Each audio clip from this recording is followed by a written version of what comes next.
Mr. Vladimir, Iulián wants to talk to his children in private. Hear their opinion, and then we'll come back to you with the answer. We have achieved a blessing today," he said happily to Kostia, knowing that the decision to be made would be the best for everyone, because God was with them. They were gathered in the small room of their izba, around the table where they drank their meal. Iulián Sumarokov and his children, except Iulián, the eldest son, who was living with his uncles. The head of the family felt calmer, with the opportunity his children had to get out of the quagmire of the hard life of mujiks, and his great heart was detached from the attachment he had for them. Mayra, the beloved little daughter whom he had raised with so much love, no longer belonged to him. The children soon would get married, and each would go their own way in life. He and his wife would end up alone, then that everything start to change now, because the pain of separation was inevitable. Well, my children, I have gathered you together to inform you of the proposal made by Comrade Kostia, a rich friend who is also a poor peasant. Invites us to go and live with him in St. Petersburg. He also offered me a plot of land for my independence and a sum that would guarantee me in the early days to hand over my daughter to him. The brothers looked at each other, frightened. Was their father going to sell Mayra to Mr. Vladimir? Nicolau raised his neck. He seemed not to have understood his father well. But before anyone say something, Sumarokov continued, "I will do none of that. I do not intend to move to St. Petersburg. I will die a mujik. It is my destiny. But to you, my children, I wish the best. Each one will decide what they want."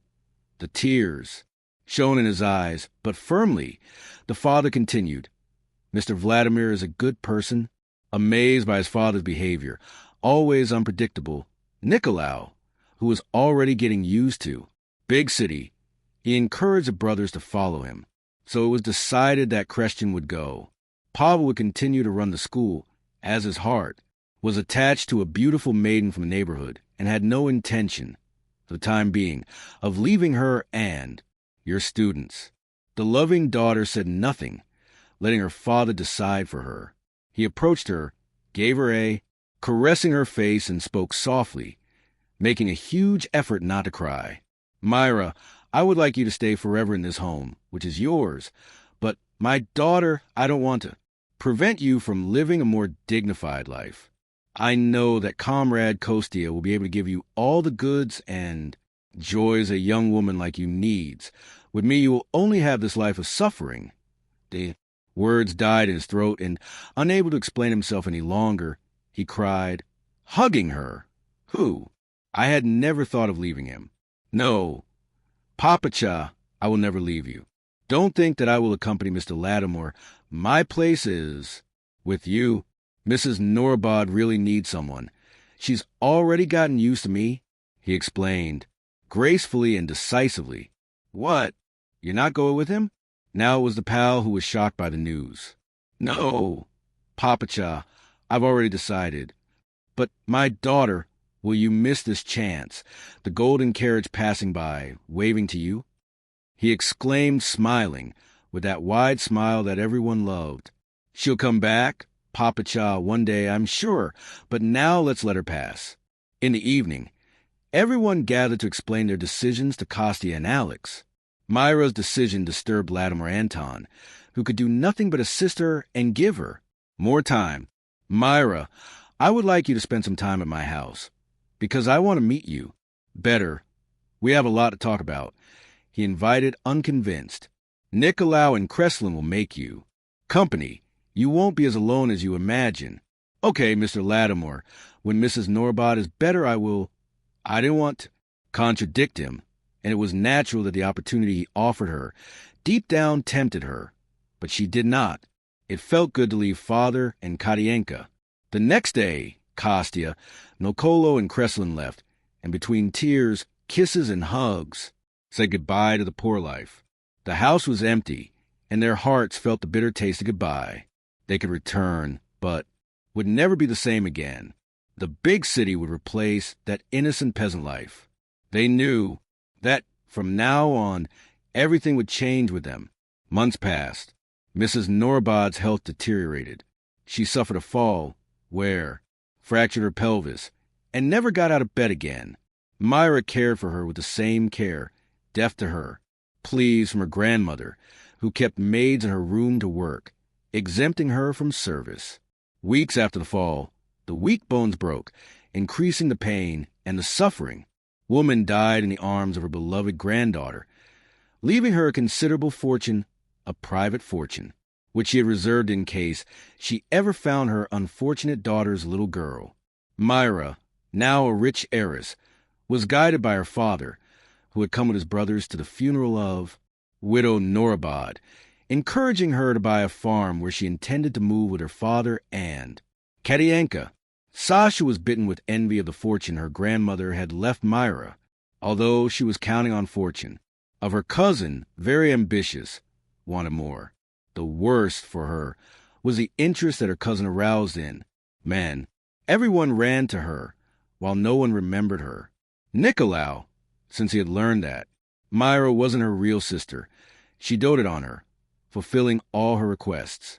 The sad creature was wrapped in that screen of jealousy and envy, and his mind became a meal of low-vibrational entities, cruel persecutors from a distant past, and the poor girl began to weave a plan to get her out of his way before a friend did too. Part of her inheritance. Her mother shared her ideas, because she did not like Mayra, wanting to help her daughter, unhappy in love. In fact, as unhappy as she was, who only had the husband, name Alex, Norobod was not bothered by her presence. Nothing that came from her interested him. A woman of vain and idle mind, she was interested in belittling the girl, Mrs. Norobod, who did not, but existed. He was the only person whom they showed any respect. Before Mayra moved away from the farm with her father, they would be angry at that beautiful face, and his noble ways were not long in coming. Casa returned with Nicholas to the city. Christian was determined to stay, as he missed him so much. Of his family, especially Mayra. That's great. I'm glad you stayed, Christian. Everything here was very sad without you. Tell me, now that we have time for everything, asked the sister, grabbing him by the arm and going down. A small elevation to a bed of jasmine. Like old times? Yes, Christian, just like old times. And the girls? Don't hide anything from me. Have you got a girlfriend? Crescent began to tell him about his affairs, the boat trips, the carriages, the theaters, some clubs they attended with Kostia. He accompanied him to meetings, the purpose of which was to extinguish the serfdom that hindered the progress of the Russian homeland and to eradicate illiteracy, the worst enemy of the servile spirit of the moujiks. And Nicolau, are you happy with your new life? She asked, interested. Nicolau confessed his ambitions to me several times, and he regrets that you didn't stay with him, your real father. Deep down, Nicholas thinks that Dad should never have hidden your real identity. He sent word to you that your room is fully furnished and waiting for you. You need to see that. Luxury, Parisian furniture, curtains and ornaments worthy of you, of the love that your other father, Mr. Vladimir, dedicate yourself. The young woman listened to him attentively, encouraging him to talk about everything about their lives. She fondly remembered another brother, and with curiosity asked, Has Nicolau ever been interested in anyone? Curious. Our brother is very strange, and doesn't even care about the girls who always visit him and invite him to the soirees. And even, yes, Mayra, the other day, I caught him hugging your shawl. Remember that blue one that misses? Did Norobod give it to you? Is it with Nicolau? Ah, that's why I missed it. I thought I had lost it. But tell me, right, what was he doing with my shawl? I'll tell you, but never tell him what I'm going to tell you. We were alone at home. Mr. Vladimir had gone out to a poker game at a friend's house. Everything was quiet. I believed Nicolau thought I had also left. The bedroom door, half open, allowed me to spy on him without. He saw me. I saw him take something blue out of a box under his bed, unable to resist curious, wanting to know what he kept in the box. I continued looking. Mayra, it was your shawl. Blue. I recognized him immediately. I almost intervened when I saw him kiss and hug him as if he were hugging a person. Never tell him this. He will never forgive me. Amazed by the revelation, Mayra turned red as a cherry. Why did he do this? He asked innocently. Maybe I'm in love with you, he argued jokingly. That's what happened to me. Through my head, now knowing that you are not our real sister. For me, nothing has changed, you continue. Being the same, I will love you as my sister forever. For me too, Christian, nothing has changed, so much so that I'm not even interested in leaving our life. Simple, even with the money that Mrs. Norobod left. Is Dad willing to move to your farm then? Mr. Vladimir took the amount to negotiate, and Papa Cha is waiting for him. Maybe it would be better. Get out of here. Papa Cha, in a while. Christian, you won't be able to do all the work. I want to move, because I feel a danger lurking around us. I have terrible nightmares, he confessed. Mayra, feeling vulnerable to the vibrations of Sonia and Sasha, who did everything to hurt her. No one will harm you. I will always be around to defend you. What harm could? Do you, Mayra? I don't know, Christian. I feel in danger of death. Chills? Mr. Norobod's spirit is gone. Away. However, my nightmares continue, leaving me the next day with severe pain in my body. It's not just an impression. Come with me to St. Petersburg. There you will be saved from their malicious attacks. Let's wait and see what Papa Cha decides. Karyenka needs me to help her with the work. Domestic, now that we have some extra sheep and reindeer. Papa Cha is very happy with the rubles that I gave you to buy them. According to the agreement between Sumarokov and Kostya regarding the use of the amount that Mrs. Norobod bequeathed to his granddaughter, a farm was acquired near St. Petersburg, however. The former owner would only vacate it at the end of the year. In the meantime, Sumarokov was packing his things and getting used to the idea of change, which was beginning to make him happy. Finally, the mujik confessed his interest in leaving the Norobod farm. His wife had become pregnant, and he needed to think about his family's future. Karyenka's pregnancy was announced with great fanfare, and they decided they should get together to celebrate the arrival of their brother. Things were looking good. Only Alex wasn't very happy with the news. Oh, he didn't want to lose his valuable employee, but he resigned himself, thinking of a better future for he and his family, for whom he held great regard. Pavel had decided to stay with him. The school progressed, attracting more people to the area and some traders who sought the village to explore their wares. The small school promised to open up a vast cultural field, being imitated through other farms and hamlets. Pavel's presence was very important. 69 the attack. Sasha, however, was gloomy about her bad luck and continued with the unfortunate plan to hurt his young cousin, whose beauty and charisma he could not stand. He planned to disfigure her face so that no one would admire her anymore. He would burn her, then cut her hair, locking her away from the house in the bush, and thus she would take revenge for all the humiliation that her presence caused her. She hired a servant who liked her, offering him a few kopecks so that she could help. He promised him other favors and managed to organize his plan. He wanted it to be before the father and brother arrived from St. Petersburg, catching her by surprise and defenseless. So he did. Mayra got up early every day to take care of the pets. The servant called her, telling her that one of his sheep had jumped a fence and was tangled in a thicket of tangled grass not far away. From there, he explained that he had tried to free her, but had not been able to do it alone, and asked for her help. Innocently, the young woman followed him. They walked a few meters, reached a small bush, when a figure appeared unexpectedly, his head covered by a hood. It was Sasha who was coming, fulfill his evil promise. Helped by the servant, he threw her to the ground and tied her hands with a rope, covering her head with a dark cloth. Mayra screamed, but at that moment no one would hear her.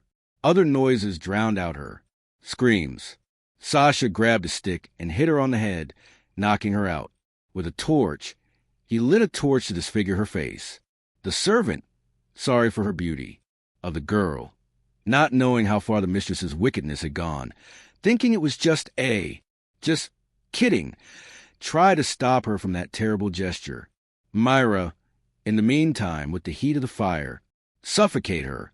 He had a desperate reaction, recovered from the dizziness, and managed to get up, but fell to the ground again, pushing away the dangerous flame with both hands, which were tied in front of her, protected them from such a disastrous attack, while the cloth that covered their face was destroyed by the flame.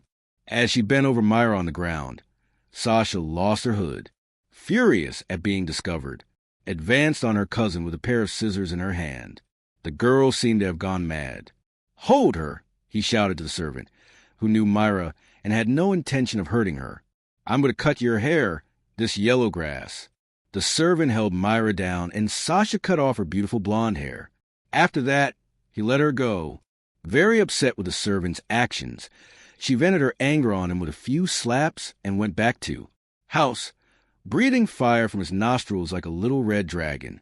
"I couldn't do everything I wanted. That fool Mitya will pay me," he commented.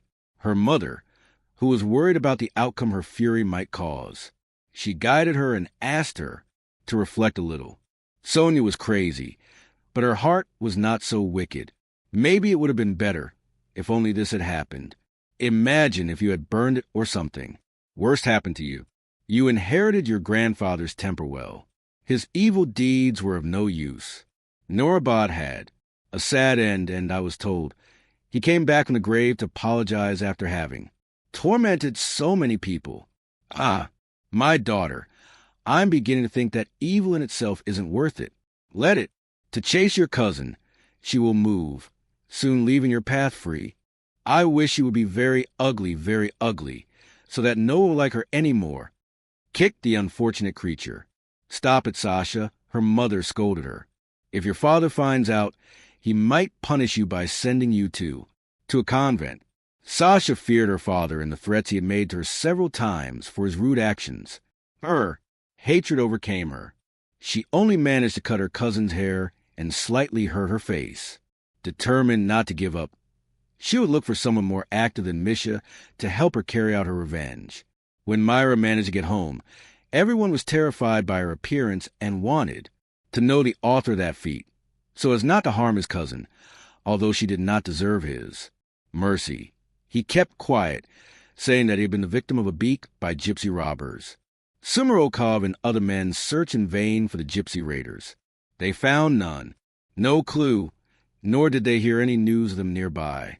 How could this attack on daylight? Sasha expected the worst, but nothing happened, and her victim didn't report her. Even then, she didn't. Amended and continued to provoke her, now more discreetly. Mayra avoided her so as not to create complications. These attitudes led her to encourage her father and Katienka to move as soon as possible, fearful of a new attack by her unfortunate cousin, and thus hurting Mr. Alex Norobod, her uncle, whom I owed so much favors. Everything was agreed between Alex and Sumarokov when Kostya arrived from his trip, eager to see his daughter, and Nicholas full of gifts, bringing great hopes in his soul. Sasha only managed to scratch her cousin's face, leaving her hair damaged with the strange cut made by force. However, nothing served to diminish her beauty. Katienka, with scissors, took advantage of the rest of her hair and introduced a new cut, which made her even more attractive, as the new model required her to wear them loose over her shoulders, with a different hairstyle than customary models of young Russian women. Their appearance attracted more attention than before, arousing glances of admiration. There was always someone enchanted to admire her, while Sasha did not, could disguise his envy. Iulián Sumarokov had finally decided to move to the small farm. He wanted his son, was born in the new land, happy with the new direction of their lives. The mujik took on a new soul, and to celebrate such a happy decision, he invited his neighbors to a party at his izbayes yard. The joyful celebration would last an entire Sunday. He sent word to his uncles and Iulián, demanding that at least their eldest son was present, to bid farewell to their former condition as servants. Kostya, jubilant, congratulated them, seeing that another family was freed from the old servitude. He took advantage of the opportunity for him, and Comrade Yago to gather the mujiks and to become aware of their rights, changing the old mentality of their brothers a little.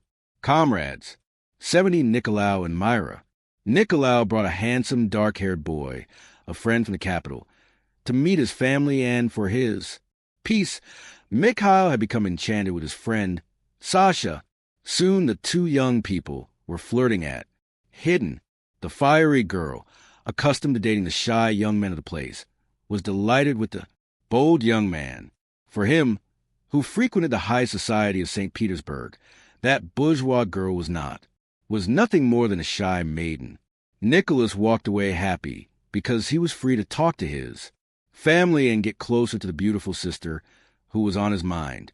Mayra, in turn, since Iulián had told her about Nicolau's strange behavior and the shawl episode, Jay began to remember his whole life, his childhood, his brothers and his relationship with them, the affection they had for her, considering her as a very dear sister. It could not be otherwise. Nicolau was different from the others, always aloof, which led her, thinking that he wanted her less than others because she was a woman. Lately, she had been dreaming about him, remembered the way he looked at her, being ashamed of his affection, moving away at any demonstration of affection that came from her. She who felt so happy with everyone and did a matter of sharing with all your family, without exception, your kisses, your tenderness, and your affection.